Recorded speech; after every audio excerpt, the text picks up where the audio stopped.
Hello hi welcome to my channel Sushma blogs. ఇవాళ నర్సరీకి వచ్చానండి. నా మొక్కల పిచ్చి సంగతి మీకు తెలిసింది.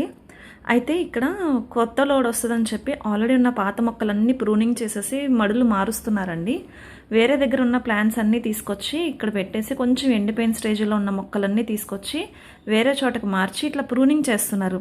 ప్రూనింగ్ చేసి ఒక 10 to 15 డేస్ అనేది అలా పక్కన ఉంచినట్లయితే మళ్ళీ కొత్తగా చిగుర్లు అనేది స్టార్ట్ అవుతాయి తప్ప మొక్కలు అనేది పడేయరు. చూడండి ఎంత హెల్తీగా ఉంటాయి. ఆల్రెడీ ప్రీవియస్గా ప్రూనింగ్ చేసిన మొక్కలండి.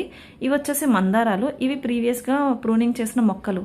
ఆ స్టేజ్ నుంచి ఇప్పుడు ఫ్లవరింగ్ స్టేజ్కి వచ్చినాయి. సో ఇవన్నీ ఇప్పుడు ఇవాళ వీళ్ళు మారుస్తున్నారు. కొంచెం తెలిసిన వాళ్ళ నర్సరీ అండి. సో వీడియో క్యాప్చర్ చేసుకుంటున్నా ఏమనుకోలేదు. సో అలా మొత్తం ప్రూనింగ్ చేసేసిన తర్వాత కొంచెం డిఏపి అండి. మీకు తెలుసు కదా, అవి చెట్టు బలంగా పెరగడానికి హెల్ప్ఫుల్ అవుతుంది.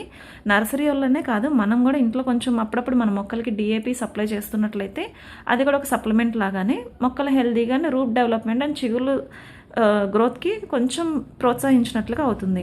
చూడండి ఇట్లా ప్రతి మొక్కలు తీసుకొచ్చే వాళ్ళు అట్లా కొంచెం బ్యాచెస్గా ప్రూనింగ్ చేసేసి పక్కన పెడుతున్నారు. కొత్తగా చిగుర్లు వచ్చిన తర్వాత కస్టమర్స్కి ఇస్తారు. ఇంట్లో నేనైతే ఇట్లాంటి చిన్న కొమ్మలు ఏదన్నా వచ్చేస్తాయేమోనని వీళ్ళు ఇవాళ పడేస్తుంటాయి. ఎందుకు అట్లా కొమ్మలు పడేస్తున్నారు, అవి బతకవండి, అవి కొమ్మలు పెడితే వస్తే మేము ఎందుకమ్మా వేరే చోట నుంచి తెచ్చుకుంటామని అన్నారు. అయినా నాకు బాగా నచ్చిందని చెప్పింది సమాధానం. ఇవాళ నర్సరీ వ్లాగ్ ఇది. Thanks for watching.